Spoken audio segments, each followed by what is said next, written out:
sounds nice and clean. Nice and clean. Okay. Am I just going to give you a tour of my mess of wires here? Is that the okay? I mean, exactly. Okay. That's precisely what we want. Okay. All right. So let's give just a quick background. I'm kind of a vision guy. I want to see where we can take this thing and how far we can push the envelope. And we're both here to just learn as much as we possibly can so we can try to push the envelope.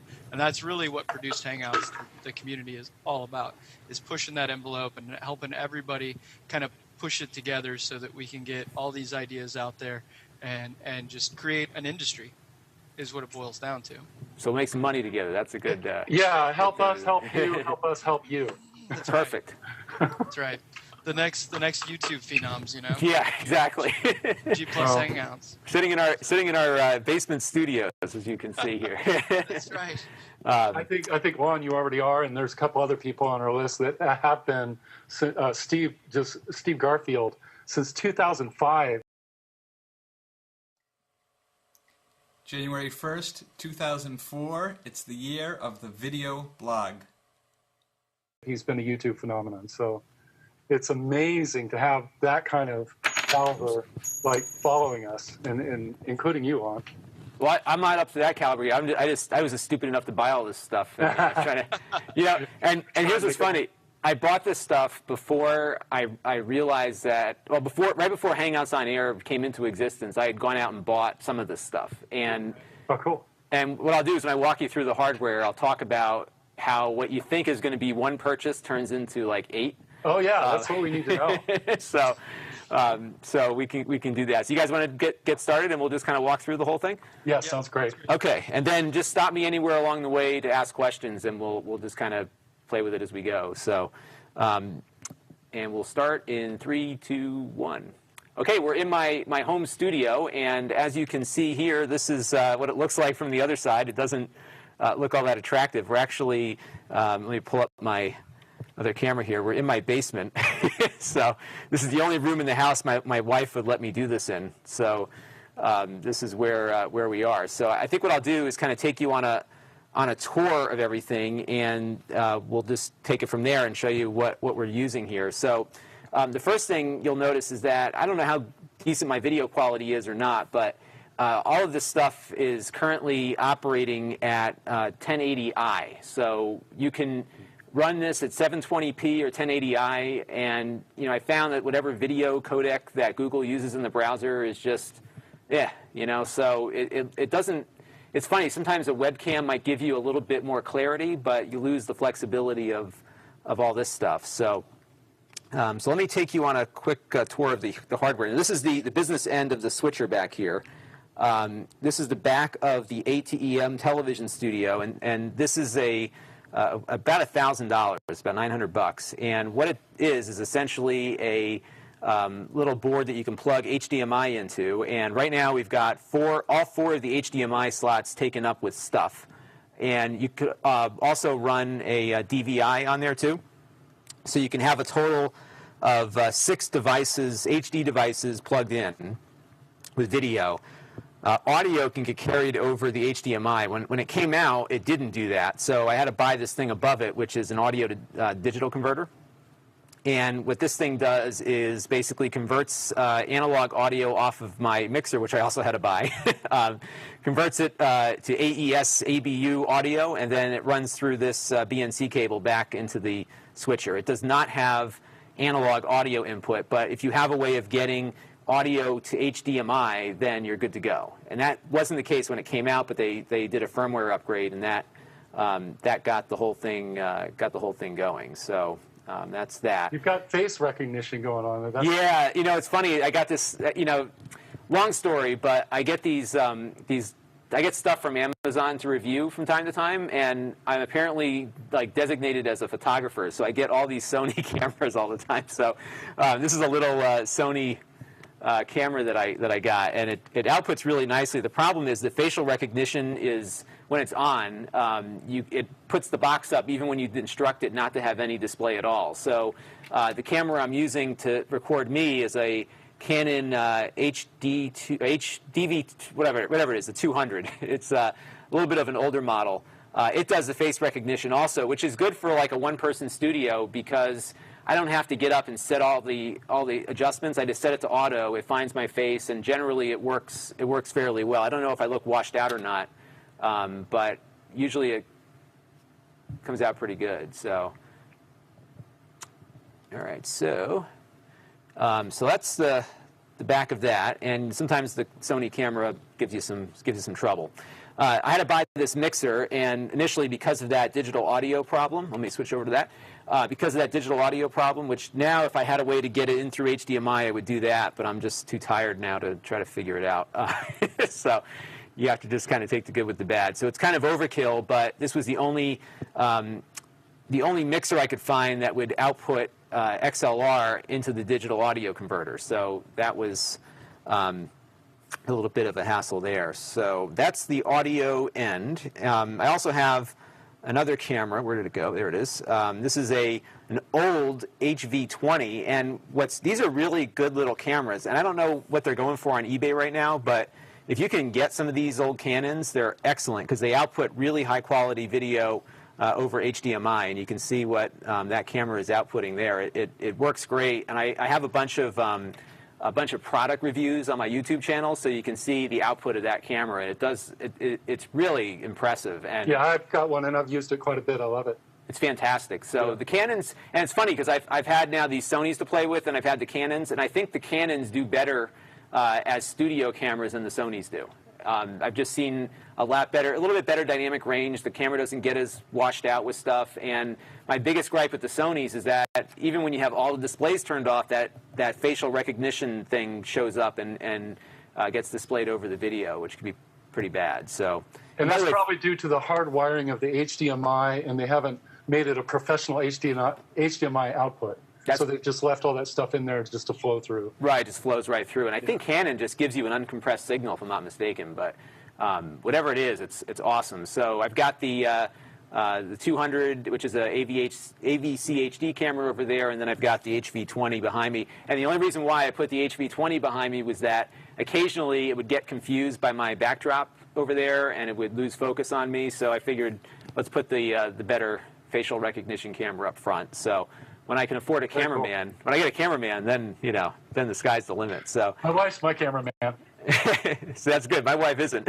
But she's got a good excuse. We're having our first child in a few months, so we're getting ready for that. Thank you. So I'm going to go. Yes, go, brother. So I've got to like really get all this stuff working before the baby comes because my time is going to be limited when that happens. So now this is some cool stuff here. This is the control panel that you get from the Blackmagic switcher, and it shows you all of your active displays, and it works a lot like a traditional television switcher would. So I've got preview on the left, program on the right, and then I can monitor all of my other ongoing cameras. And by the way, a camera in this thing is anything that it can get a 1080i signal over HDMI. So you can see down here, I have my Mac, my desktop from my Mac, hooked up to there. So it makes up for some limitations because you can't do a lot of digital effects and that kind of thing with it. So it's a little limited in that regard. So that's what you see. And then to control it all, you need another computer. So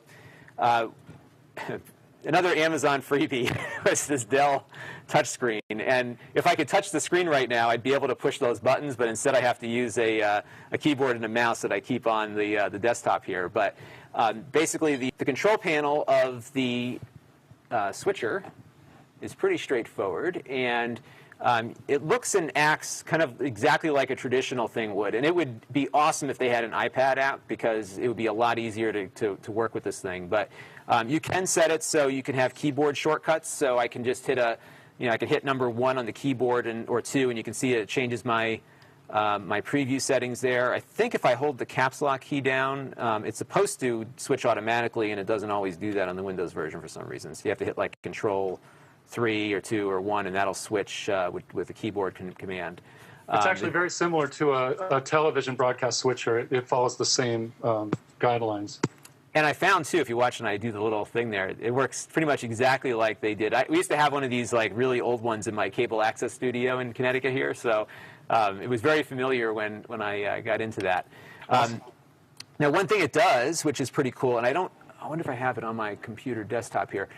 It does do some helpful stuff, and let me just see if I can find this real quick. There is a way to be able to overlay some basic graphics. It doesn't have a lot of memory, so you can't store video clips in it. I mean, you can, but you only get like a very limited number of frames. But you can actually put in like a still bug or something. So if you're doing a show of some kind where you want to put in a graphic, you could just overlay a pretty basic bug or something like that on there. And I'm digging through like years of old files to find this thing. Let's see where it went. But what it does, sorry, go ahead. That'd be similar to like the lower third that we've got going on here? Or exactly, yeah. So, and in fact, you could do some of that alpha channel stuff with Photoshop. There's actually a Photoshop plugin that you can use to kind of wire in all this stuff. Right. And would you be able to do like a ticker? I mean, can it be animated? Okay. And let me see if I can. I just want to show you how this bug thing works because I think it's pretty cool. If you look on here, there are 2 media buttons, and you can only load 2 media items in there at a time. So they do have some examples of some stuff. Actually, let me see if I can do any kind of. Yeah, so it's got. I guess you could run an animation in there if it was Targa. Okay. So it looks like there is a way to do that. Let me try loading one of these guys in and see what happens.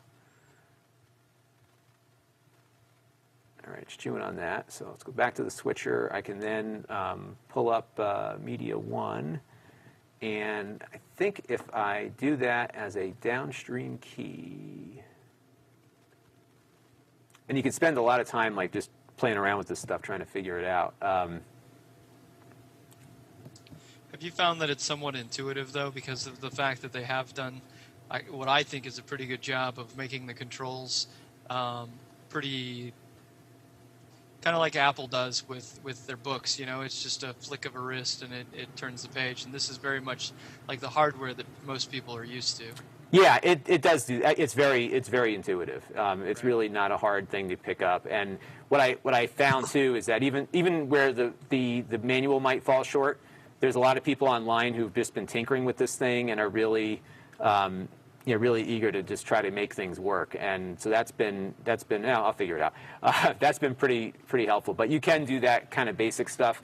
This particular version doesn't have a lot of memory, so you really can't do a lot of that kind of stuff. But it's got some basic effects too, so you can go in and do you have some different mix effects like the diamond and all the stuff that you remember from those old analog switchers.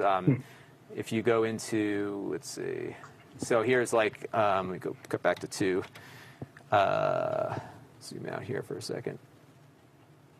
So you've got all these basic mix effects. And again, this is the cheap one. So if you got the higher end one, you could do fancier stuff. All the whatever you would normally do with it. So it's got some cool stuff that you can do. There's the basic wipes, transitions, different things, and I bet you can upload your own alpha channel graphics that would give you custom. There's probably a slot in there for a custom graphic.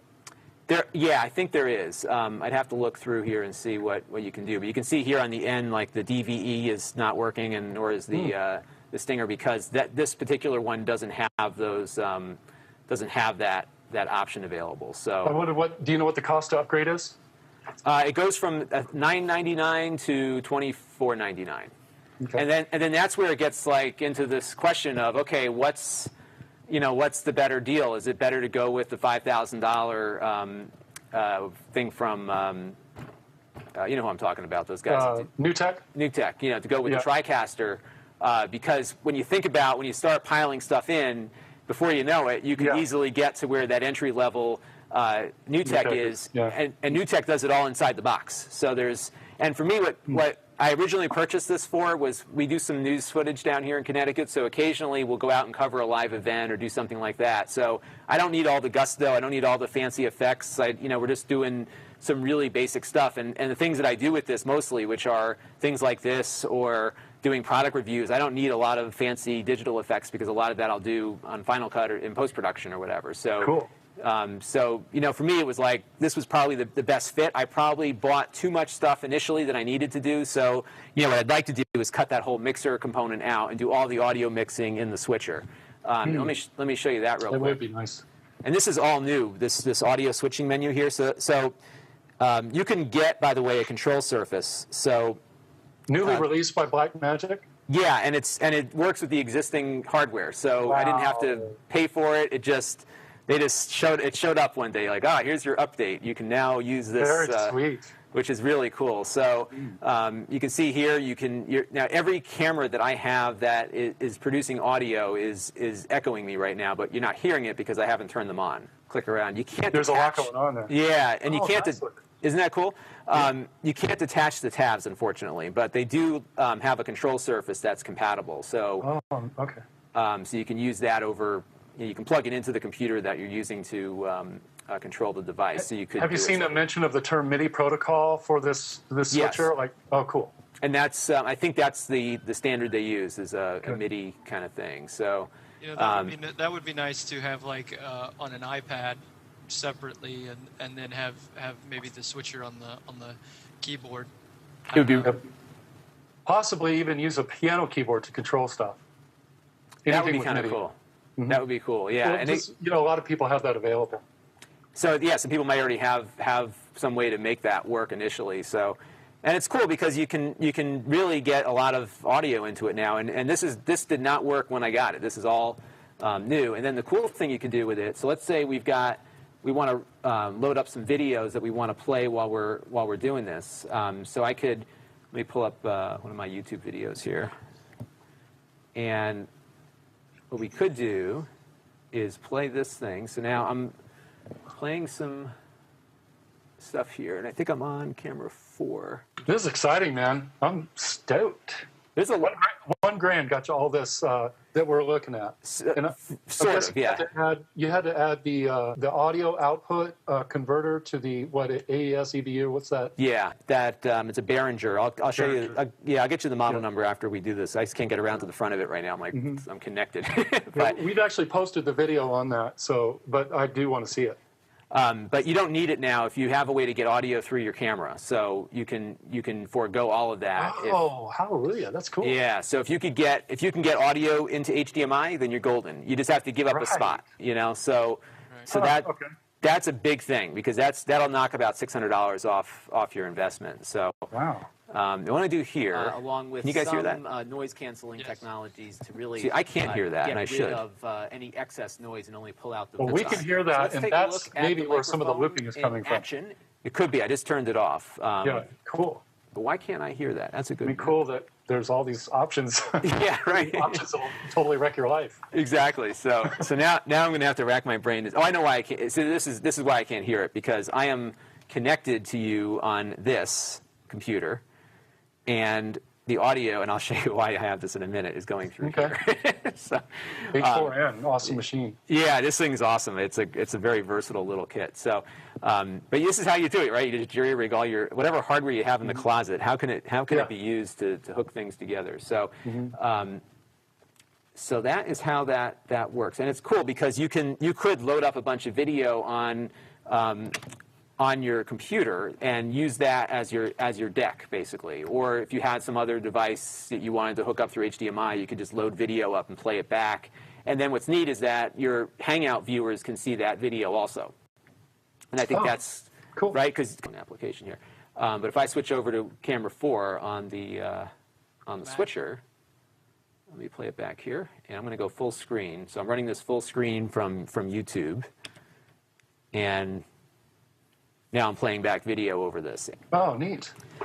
And we did something that's kind of weird because I'm like, but we did this thing a few months ago where we covered the Mars landing live for my little tech site that I got. Yeah, I never got to see the actual video. I've been catching up because me and Josh both are brand new to Hangouts Online. And you've been at it for, 40 episodes, 30 episodes? Yeah, and it's funny, with all this stuff I have, I never record behind the video with this stuff. Well, that's what I'm saying. I think you're set up to do live or HOAs that are really beefy. I mean, you can. What if you took a package out to the field, and you've got some kind of a great 4G pack that lets you broadcast live from the field with this little television? Oh, you could totally do that. You could totally do. You could cover it, sports or whatever. I mean, it's powerful. And with the LTE, potentially. Oh, it really is. And with the LTE technology on a lot of these phones, you may not even need all that. You could just dial them in, with LTE and just get a really good signal out of it. Crazy. So let me show you what we did for this this Hangout on Air thing that we did. Let me go full screen on that for you. So this was the chroma key, and what's nice is that Google, the Hangouts are pretty crappy, as you know, like the video quality. So you don't see a lot of the problems with the chroma key that I ran into with this thing. But the chroma key is passable. I'm really bad at lighting. That's the one class I never took in college. And so that one's been I've been struggling with that. But I think you will for the rest of your life. It seems like it's a dark art, right? Yes. That's funny. But you saw what we did here is we did this thing where we were running video from my Mac through the chroma key. So I was able to get kind of jury-rig a DVI kind of effect with it just by having that computer on the desk. So you can hook up a bunch of this stuff and really make it work. And it was really cool. The big problem I had was that, like just now, I didn't have a way to monitor the audio coming through. So I was talking, yet the video I was playing was too loud. So now that this is actually this morning is when I figured out how to get this Zoom recorder to work properly, and so now what it's doing, because now we got more stuff to go through here. I just want to say thank you, man. It's obvious that you've been working your arse off with very limited time, having a baby coming along. Yep.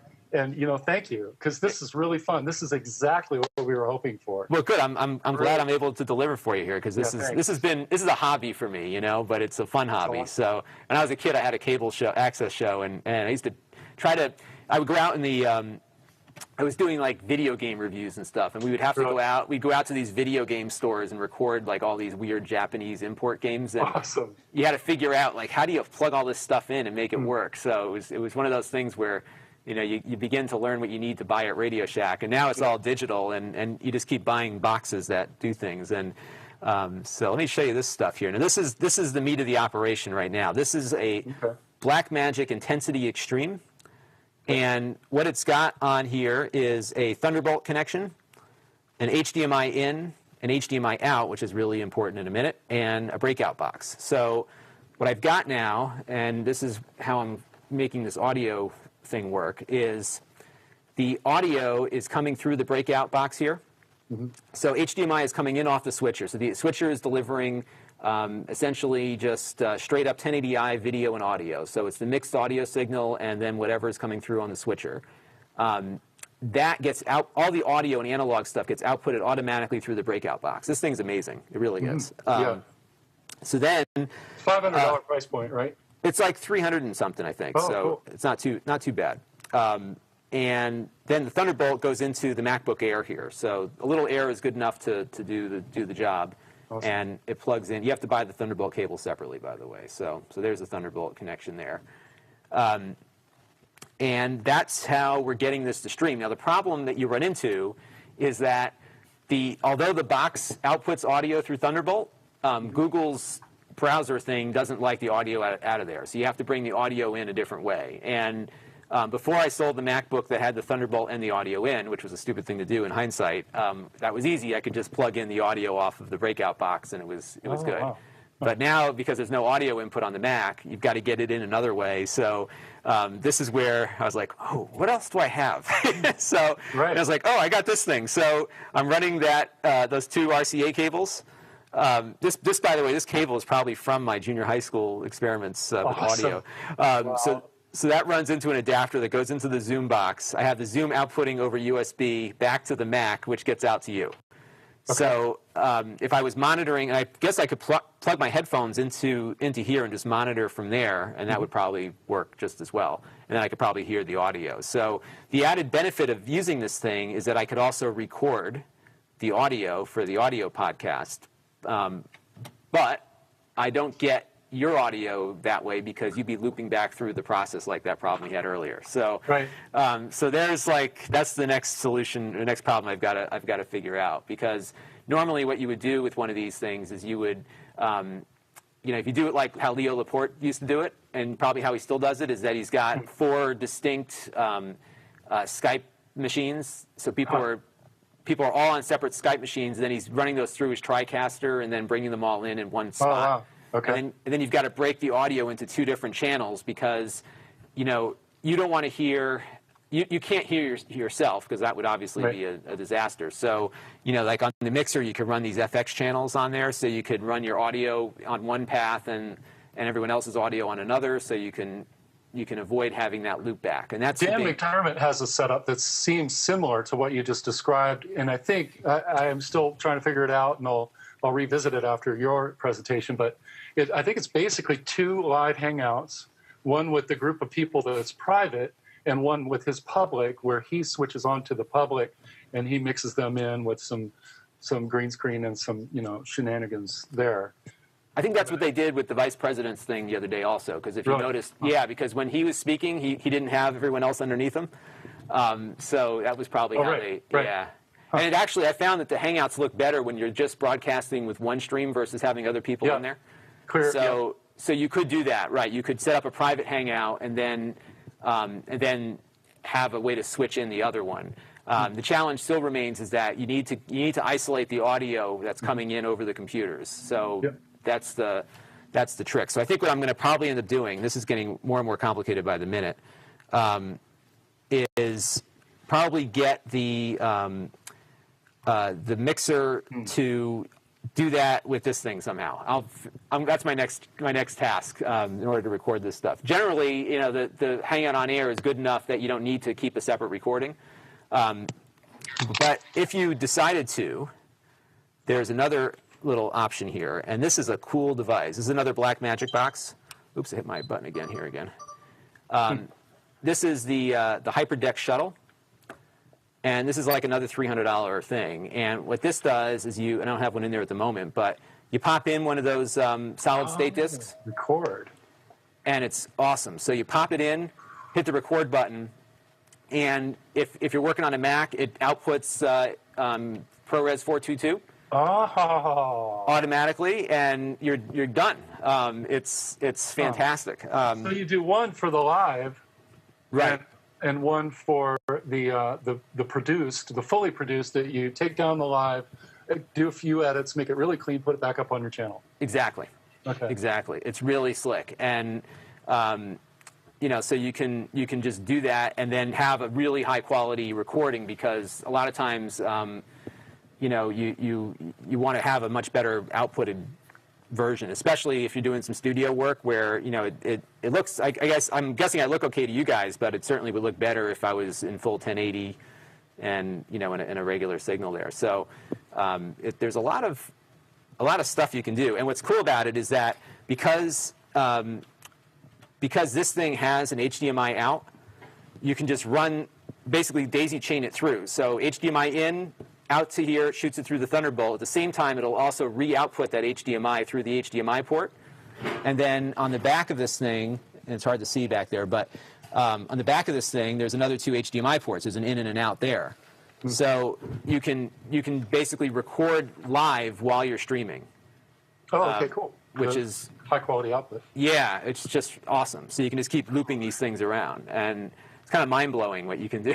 Yeah, Blackmagic is, with their cinema camera, everything they make is just so forward-looking, It is, and you know what? It was funny because I met one of the new tech guys at New Media Expo, and he's like, dude, if you look at the total investment, and he's probably right, because if you think about it, I've got $600 worth of boxes there, another $600 of audio stuff, which now is no longer needed. So he's like 45 grand. Yeah, before you know it, 200 grand. And then you got the computers, right? So I got all these computers sitting here too. So you could easily make the case that maybe that the all-in-one thing might be a little bit. Well, I thought you were going to go to a different conclusion, that the overall cost of the equipment today to do awesome, high-quality HD TV is a fraction of what it used to be 5-10 years ago. Oh, yeah. And the all-in-one box could be the way to go. It could be. I mean, if depending on what you're doing with it, I think if you guys are looking to produce some much better quality stuff, then you might you might want to look at that, right? But for me, like what I found for my stuff, it's like, okay, well, I don't need all this crazy stuff, all this digital effects and good lighting, and I just need enough so that the average person looking at it says, oh, it looks pretty professional. Like I didn't really want to go too far with it. But in hindsight, maybe the $5,000 would have been better spent there. And I wanted to give you a couple of Hangout tips also, because there's something else you can do which is kind of cool. So let me switch over to my Mac. There's a little feature, and you saw that I gave you guys just the link to get in and didn't have to invite you, because that's one of the biggest challenges we've been running into, is that it gets really hard to like continually invite people who you're not following, or they're not following you or whatever. So if you give people, and this is probably, well, they can't really type it in.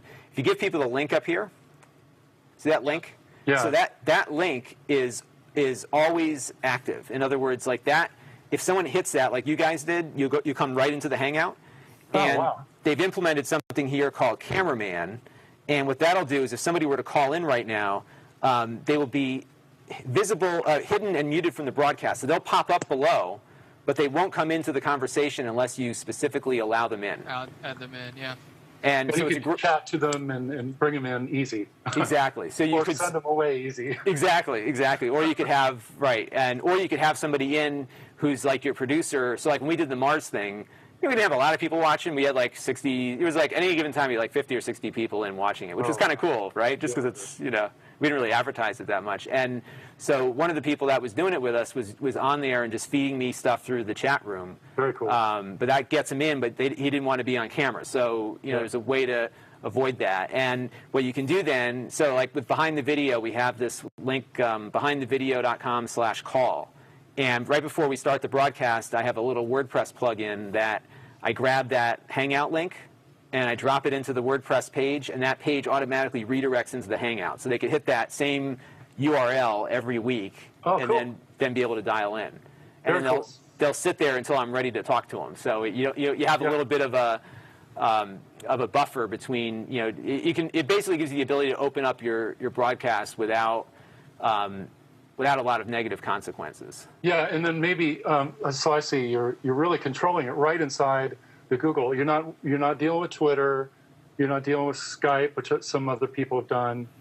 And okay, that's cool. Yeah, and then the idea of somebody helping you to manage even the people that come in through the Google interface is really, if you're trying to make it really professional, that's going to be a real. And Matt Rappaport, actually, he was doing that on some of his videos where his girlfriend or somebody was, you could hear her voice, but basically she was off screen and she was handling everything, Hey, your button pusher is what I like to call it.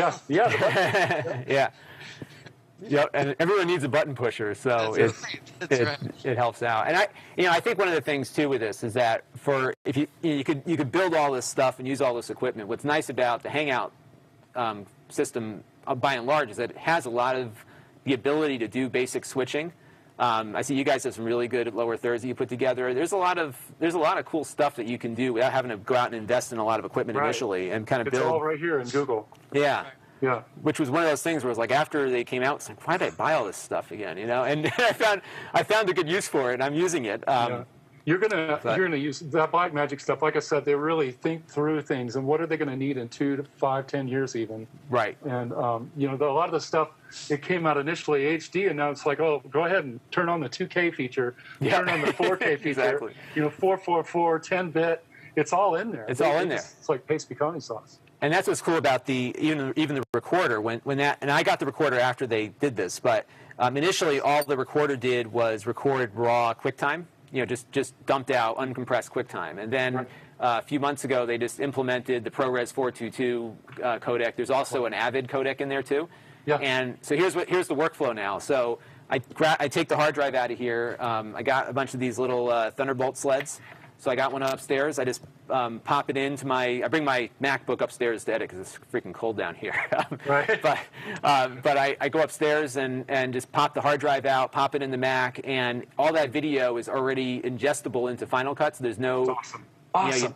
You don't. No there's no transcoding. There's nothing. You just grab it, dump it in, and you're off and running. So it's been pretty cool. So my next steps are just trying to figure out like what ideally what I'd like to do, and we're thinking about starting up. You know, I've done some space stuff, and I've got some really good friends that are really into the space program who've been covering it, actually. So we've got some really good people we can put together on this thing, and we want to do, like, because there's going to be a lot of, like, bringing in video and other stuff, because the nice thing about covering the space program is that all of the video that NASA gives out is public domain.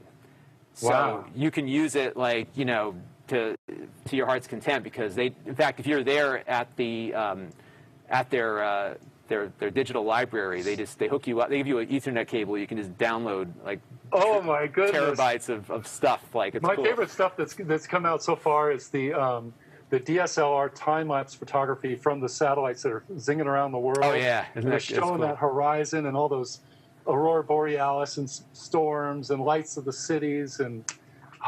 And you can grab all that stuff, and that's what's great about it, is that you could switch in all of that footage, and that's what we did on our Mars thing too. Was that we just had all this, and we even took their stream, because again, this is all public domain. So ran the stream through one of the laptops. So for like the last 15-20 minutes, we were just on them and speaking over it. And cool. And as you saw, like, the quality of the video coming out of even the computer is more than decent. So it really does a nice job of that. And I think that's one of the problems I've seen with Hangouts is that, you know, I'm watching them like, do I want to sit here and listen to these people? You know, like, that's been my approach here, is like, how do you make yourself interesting enough, or your content interesting enough? And I think you've got to find ways to cut away from the crappy web cameras and go to some other footage that you can then talk about.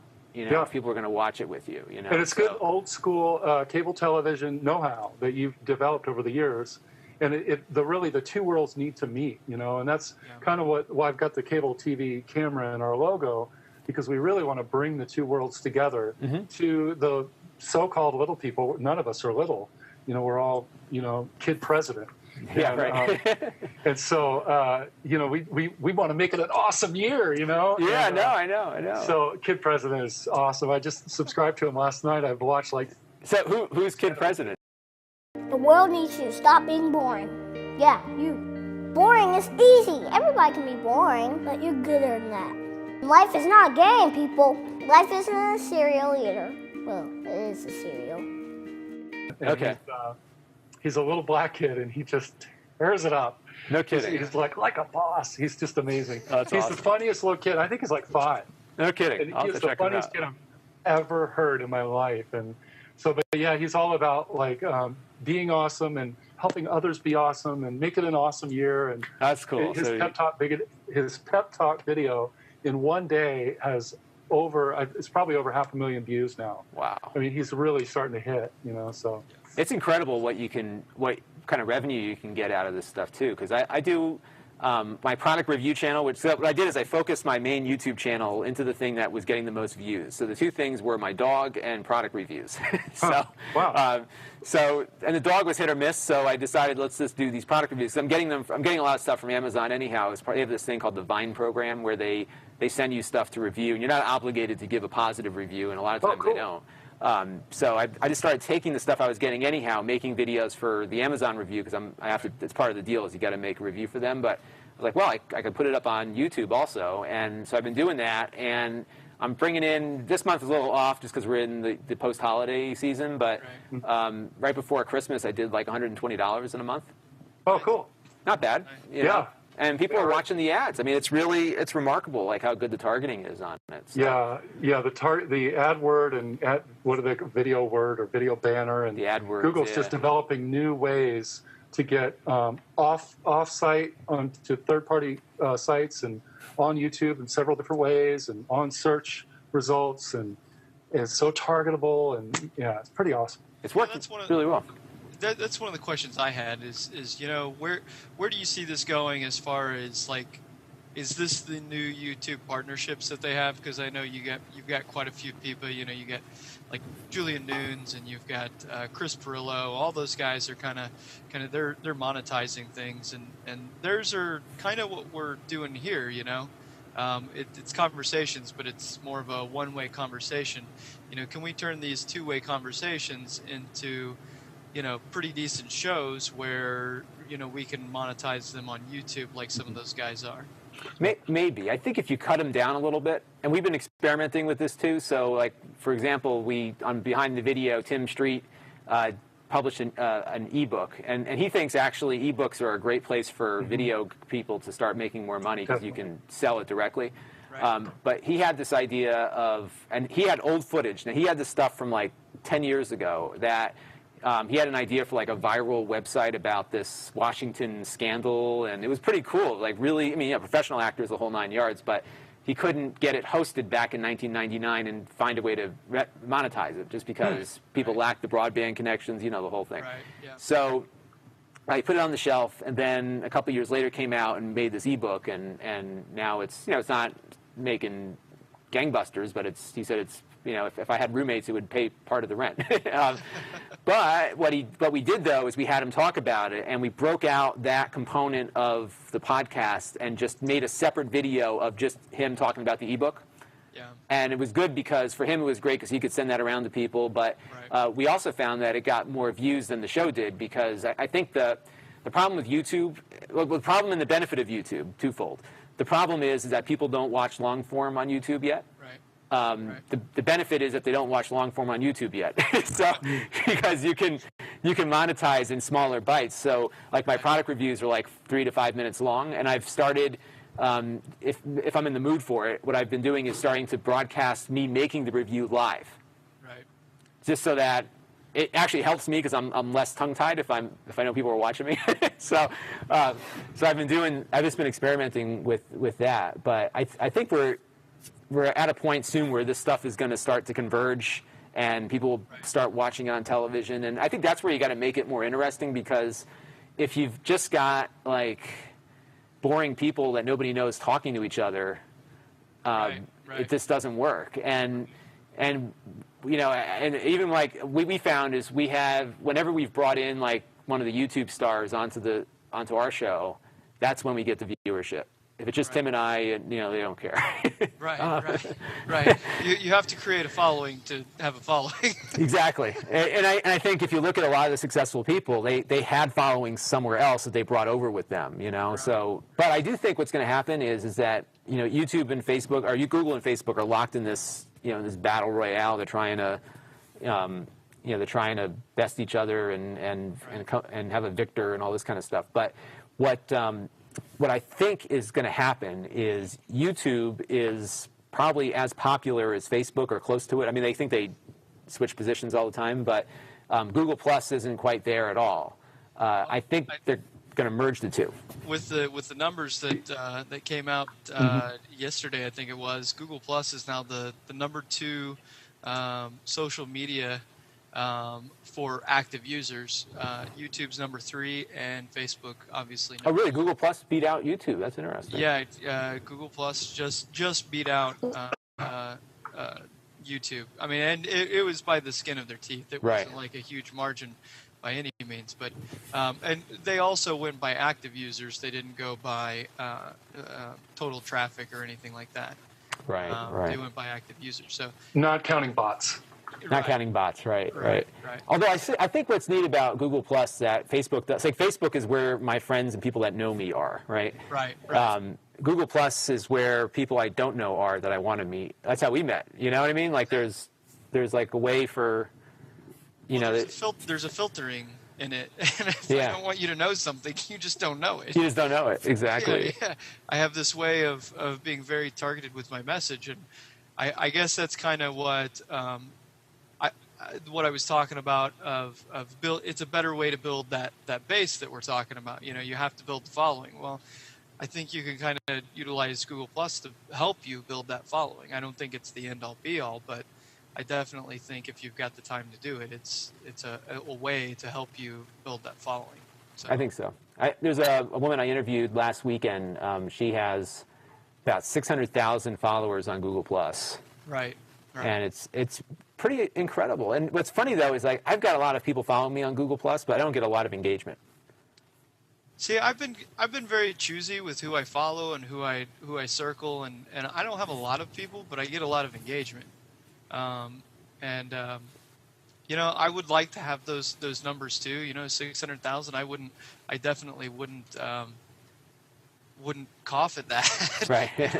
But at the same time, it's like, will that ruin my experience that I've got on Google Plus? But I think with the filtering, you've got that ability to kind of filter that out. So yeah, I think there's ways to kind of tailor that experience so you don't see a lot of what those people are firing off at you there. And, right. and I already receive 300 emails a day from if I had 600,000 people that had me in circles, I don't want to even think about what that would be like. Think about how many emails I would get from Google Plus. One other thing I forgot to show you guys is my lighting. It's hard to see here, but these are those cheapo Amazon LED studio lights that I got. Yeah. And what's nice about them is that they're not, light panels were always like in the just not even remotely affordable. These are, I think, all the lights maybe $600-800 tops. I can't remember, but I got 3 of them.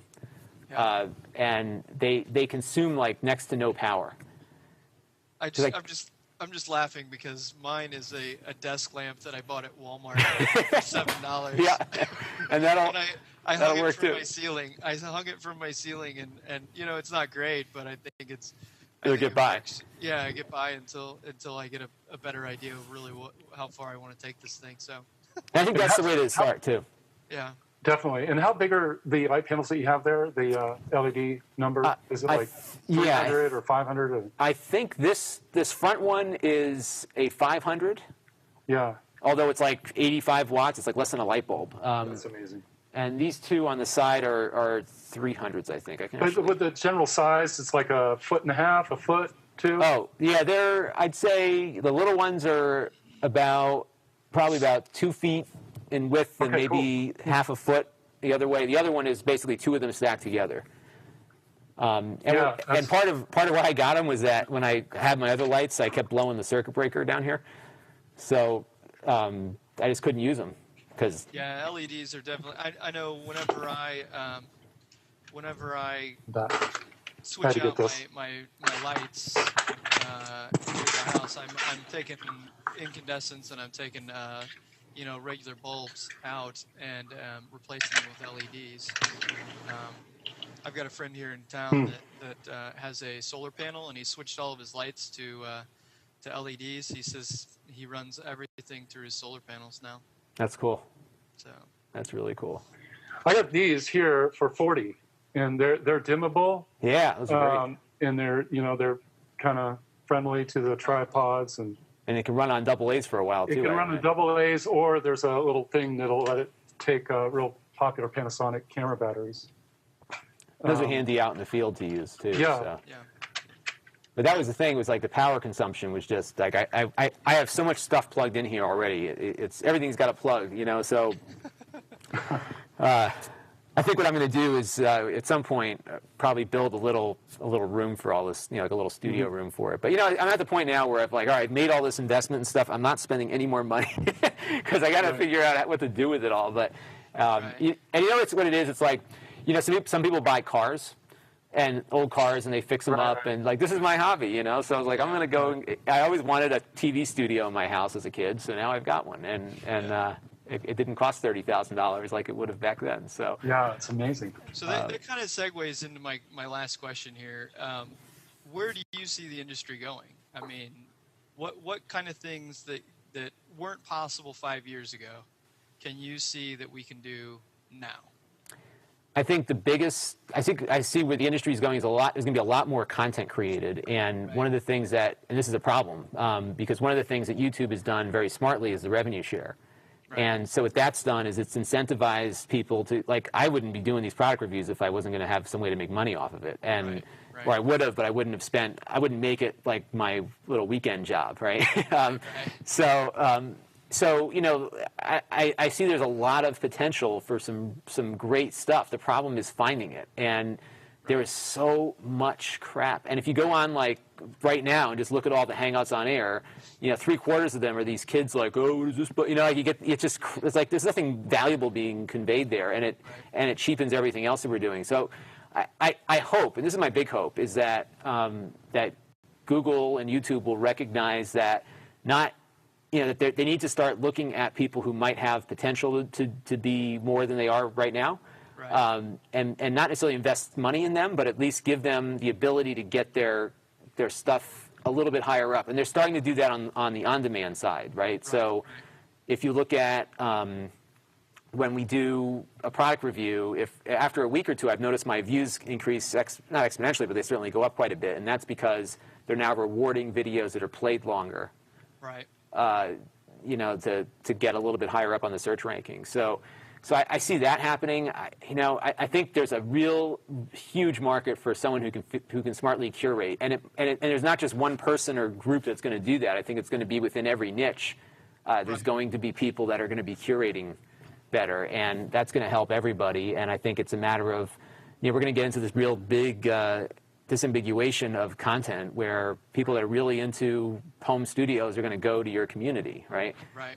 And you're not going to get 1 million people watching it, but you're going to have 30,000 of the right people watching it. And I think that's where I see that's where it's going. But it's and Google already is Google/YouTube are already playing for the home producers who edit their material, and they've given them the YouTube playbook or whatever it's called, the producers. I forget what it's called. Yeah, I saw that. Yeah, a little. But they need to do that for the live production. Best practices, and I think that's what we're looking at right now with what you're doing and some of the other people on this group and what Steve Garfield has been doing for forever or whatever. Yeah, right. Is we're seeing best practices for interviews, for product reviews, for live presentation. I can't wait to see what people start to do with their phones. These phones that are able to turn on live Hangouts, and they put it on a little Steadicam, and they have maybe 2 phones that are linked together somehow, and who knows where it's headed. But I can see base jumping and different things start to happen. Right. Yep. There's a little gadget you can buy that makes your iPhone waterproof.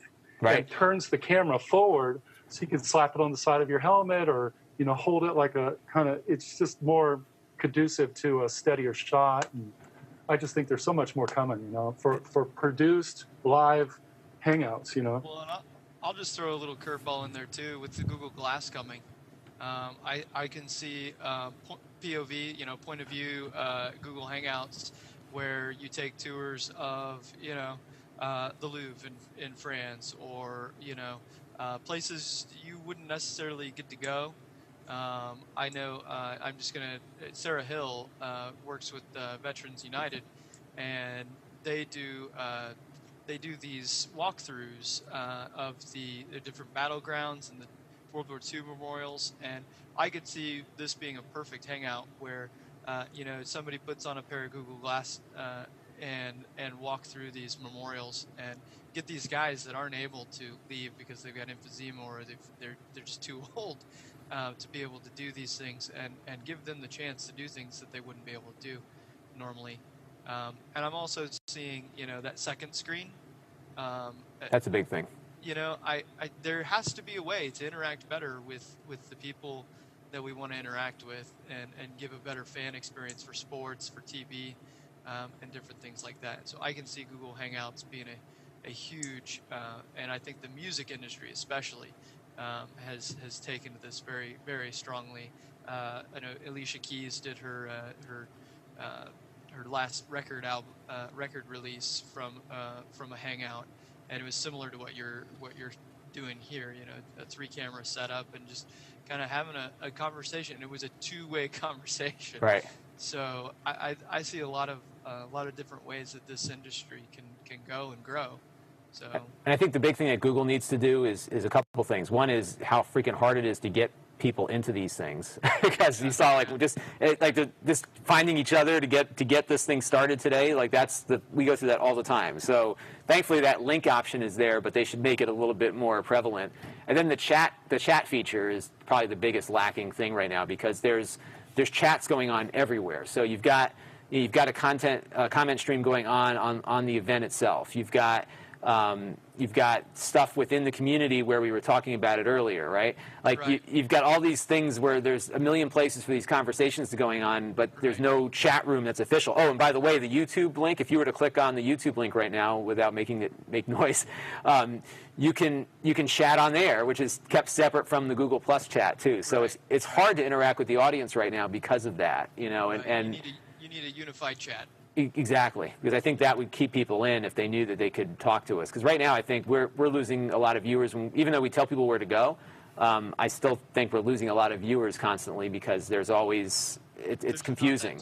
Yeah, there's not that two-way conversation that we were just talking about. Right, Yeah. like they need to see that chat room when they go in. Like Ustream has it, but the problem Ustream has is that you have to log in first in order for it to work. So, Right. and by the way, like this is another thing you can do with the Blackmagic Ustream, and I think the other one, Livestream, can do it too. You can grab the audio and video out of that Blackmagic box, dump it into the Adobe Media Flash encoder, and fire it right off to Ustream. So you don't have to use the website to do it. And CamTwist does that too. CamTwist will take the Adobe Media Flash encoder and allow you to send a more compressed signal. And I think the Blackmagic is actually compressing it down further, right? So that I don't know if it. I think if on the software will do it. So the Adobe Flash and Media encoder will do that conversion in real time. Because when I broadcast, I take this 1080i and compress it down to 480p and fire it off, and the video quality is superb. It's really good. Yeah, but much better than usual. And CamTwist works great. What you could do with CamTwist, and I experimented with this the day the iPad came out. We did a live. We were waiting for the UPS guy to show up, and we took what was it? Boinks TV. Have you ever heard of that? Yeah. So Boinks TV is like a switching application for the Mac. Unfortunately, it's not designed to actually broadcast anywhere. It just records onto the hard drive. But Right, that was the drawback I found with that. But if you got CamTwist, you can tell CamTwist to go pull out its preview window and then broadcast that. So you could effectively get this through Boinks. It's just your Mac is gonna explode. So you can put a lot of RAM in there, and I think you'll be good. So have a spare GPU. Yeah, just find like as much memory as you can and let it rip. But we ended up, I think we had two camera setup on that thing. So we had these were FireWire cameras. So we had, I take that back. I had a FireWire camera, the built-in webcam, and something else, and it all seemed to work. But it was really a very complex thing that never worked again. So you want to be careful with that. But I think you could probably, you probably don't need to get all the audio stuff I got, because now it's kind of, out the door. If you get a camera with a microphone input that'll push that back out over HDMI, I think you could probably get everything going for the price of the camera, the switcher, and some lights, and the Blackmagic box to shoot it back out. So you could probably get in under $2,000. Yep. Awesome. Which is cool. Yeah. It's and these computers are freaking powerful. Yeah. It's really cool what you can do with this stuff. Well, I tell you what, I think this has been very educational, and I really appreciate you doing this today. And I think this really accomplishes what we do want to do with Produced Hangouts community, and that's just get the knowledge out there so that everybody can start producing some really good content, and so that we can further this industry, this burgeoning industry, and be quality. That's the end goal, I think, for everybody. At least I hope so. Yeah, I think that'll help differentiate it too. That if there is quality being produced, people might flock to that. And you know what, too, I think coming back to that conversational thing, that finding ways to get people to call into your show will certainly spur that engagement, and then cross-promoting with other people that are doing well with that as well. Awesome. Well, man, I thank you again, and Thomas, thanks for being here today, and I think we've got some really good stuff to put up, so I'm looking forward to seeing how it turns out. Excellent. I will process this and give you guys a link when it's up. Awesome. Very cool. Oh, so you're going to go ahead and chop it down? Yeah, I'll chop off the beginning and the end, and if there's anything else you want me to chop away there, I can do that too. Okay, I'm going to go ahead and download one for our purposes, Sure. if you don't Yeah. mind. Okay, Feel cool. free. Yep. I can. Yeah. If you have a problem downloading, let me know. I'll fire off a copy over to you too. Okay, cool. And Awesome. Thanks, guys. No problem. Thanks, guys. And we'll. And anytime you want to do another one, let me know. I'm usually not Awesome. going anywhere. Well, and have a happy baby, bro. I will. We got a few more Yeah. months to go, but it's getting real now. So Yeah, it is. we'll talk Take to you care. soon.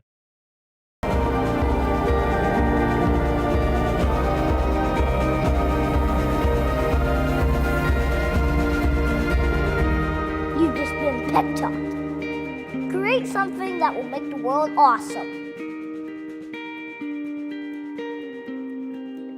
Play ball.